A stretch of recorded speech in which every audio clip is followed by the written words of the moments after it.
I invite Her Excellency Maria Teresa P. Lazaro, Secretary of Foreign Affairs of the Philippines, to proceed with the meeting. Excellency, the floor is yours.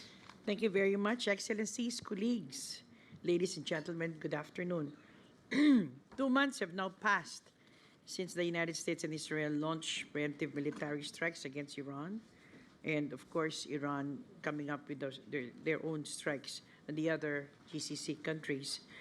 While the United States and Iran have still trying to announce a definite diplomatic solution, in sight and the vital Strait of Hormuz still remains severely restricted. A cloud of uncertainty remains over the Middle East, over the prospects for full de-escalation and sustained diplomatic engagement by all parties concerned. Recalling our ASEAN foreign ministers' statement on the developments in the Middle East, which we issued on 13 April, we urge all parties in the Middle East to continue negotiations that will lead to the permanent end of the conflict and lasting peace and stability in the region. The impacts of this prolonged conflict have now blurred the lines between the political and the economic to gradually affecting the lives of millions of people across ASEAN. Our energy security, food security, and safety of ASEAN nationals have been brought out as the most urgent priorities for our region to address.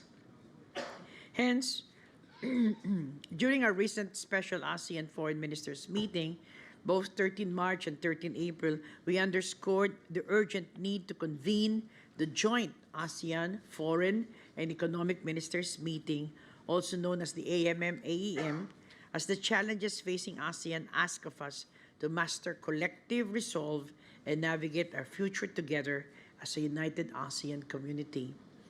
As you are all aware, the Philippines has declared a state of national energy emergency, which has prompted us to recalibrate our ASEAN chairship with austerity measures in place amidst uncertain fuel supply and rising inflation. On the 48th ASEAN Summit, which takes place tomorrow, we will focus on the most urgent priorities of addressing energy security, food security, and safety of ASEAN nationals. With this in mind, we will look to issue at the summit an ASEAN leader statement on the response to the Middle East, which expresses not just our unified position, but also the foundation for our response to future crises.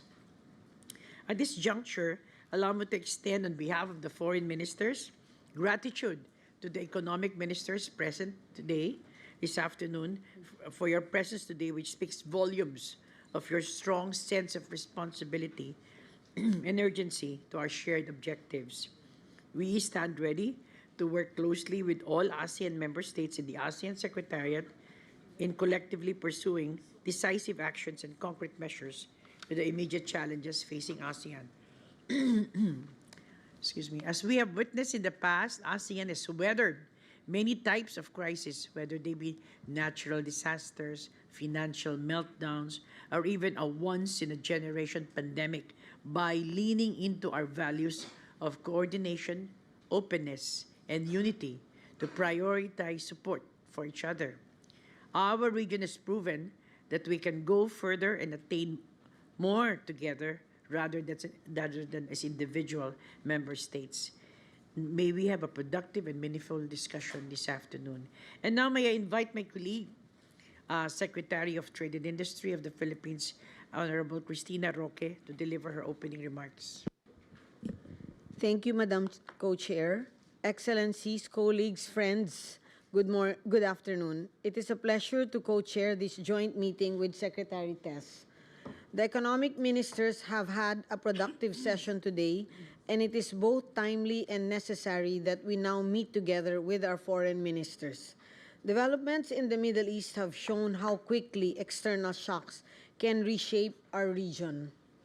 What began as a distant crisis is now affecting energy prices, supply chains, and economic conditions across ASEAN.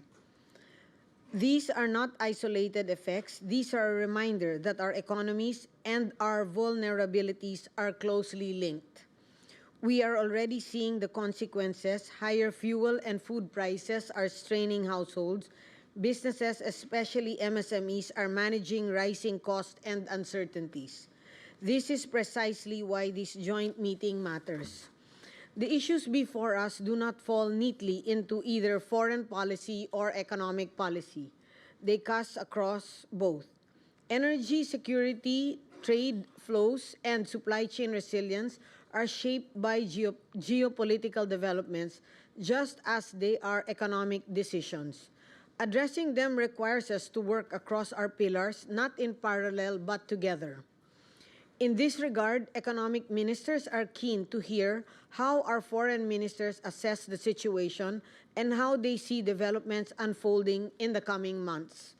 These perspectives are critical in helping us better anticipate risks and calibrate our economic responses. At the same time, this meeting is an opportunity to engage candidly, to test our assumptions, and to align our actions and plans where we can assist each other. Our chairship theme, Navigating Our Future Together, speaks directly to the moment. No member state can manage these challenges alone. Our responses must be coordinated, practical, and timely.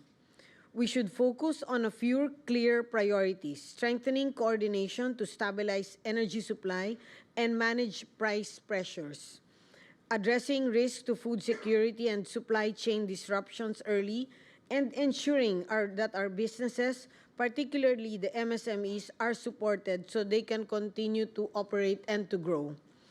ASEAN has faced uncertainty before. Each time, we have made progress when we acted with clarity and with coordination. If we act together, we reinforce stability. If we act decisively, we strengthen confidence. And if we focus on implementation, we deliver results our people can feel. I look forward to a focused and productive discussion and to concrete steps that we will take. Thank you, and we now come to an end to our open session. May I request members of the media to kindly leave the room as we proceed to the closed session. Thank you.